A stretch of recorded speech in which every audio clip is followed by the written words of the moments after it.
Hi guys, how are you? I'm Robin, welcome back to my YouTube channel and welcome to this new video. Now in this one, I'm going to answer that age-old question, is it safe to sleep with hair products in your hair?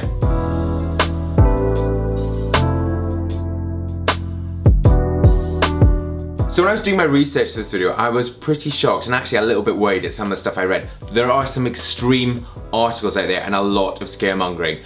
And as I was reading it and sort of going by what they were saying to do, I thought, this is literally not possible to live your life this way. You're on this video because you care about your hair, you want to look after yourself, but you also probably want to style it. So I thought, let's strip it back to basics, let's take a look at the facts and actually what we can do in our day-to-day lives.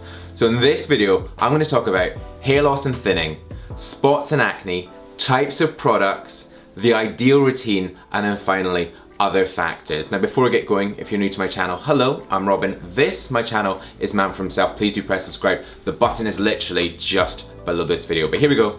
Is it safe to sleep with hair product in your hair? One thing that I read online was that sleeping with hair products in your hair could cause hair loss and thinning. Now, this is an extreme statement, but looking at the facts here, we know from videos I've done before that our scalp is covered in pores, much like our face. And when these get blocked by pollution, dirt, hair products, it can make it harder for that hair to grow, which then makes it look thinner and also weaker. Now, at an extreme level of this, if your scalp is blocked, you're gonna get something called follicle miniaturization, which can lead to hair loss. Now guys, I should say, this would be you like coating your scalp in a really oily product absolutely every night in order to cause this hair loss. Sleeping with hair products in your hair can cause spots and acne. Again, a true statement, but again, pretty extreme. Now, when we sleep, we sweat, and when we sweat, any of the product against that hair will go onto our pillowcases. If you then turn over in your sleep, you've got your skin against it, and you've got that product onto your skin. Now, much like the scalp, you're gonna clog those pores, you're gonna cause a reaction which could cause spots and acne.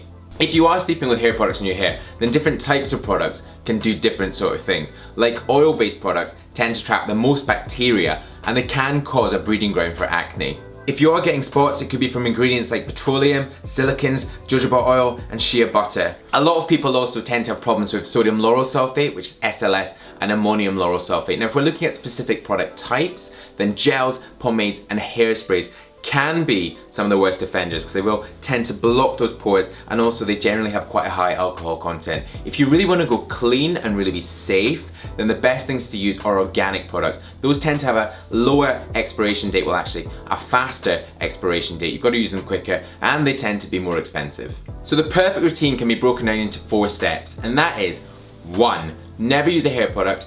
2. Sleep on your back. 3. Change your pillowcases every single day. And 4. Never let your hair touch your face or your neck. And that's exactly what I don't do, because it's just not manageable, and also it's just not any fun. I do sleep with hair product in my hair most nights. I tend to use water-based products, so it means if I find it's too saturated, it's too full of gunk, then I'll just shower it out just with water. But right now I'm using a heavy grease pomade, and I'm just going to ensure that it's off my face. I'm not going to wash it before bed. The other thing I do is change my covers and my pillowcases most weeks. I mean actually every week, and that just keeps everything clean. That's the best way of living, but you'll find a routine that does work for you. It's so important to keep this all in perspective. You know, sleeping with hair products in your hair at an extreme level can cause hair loss, thinning, spots, acne, but there are so many other things that can also go towards that. Diet, exercise, stress, hereditary factors. You know, keep that all in mind. And I would say if you're interested in all that, you want to see kind of what the first signs of thinning or balding are, then there's an article on manforhimself.com, my blog, right there. Give it a click. I've just got a bit of a breakdown and stuff that should actually help you. You know, don't worry too much of all of this stuff that's going to add to stress. Chill, relax, find a routine that works for you and your lifestyle. And don't let people scare you with these articles. Not a way to live your life. But thank you so much for watching, guys. I really hope you've enjoyed this one. If you did and you've not yet pressed subscribe, then press subscribe. The button is up there. Also, more video suggestions down there. Stay with me and watch them, or head to my blog right there with all those articles. I'm going to see you in my next new video, which will be Thursday. Bye bye.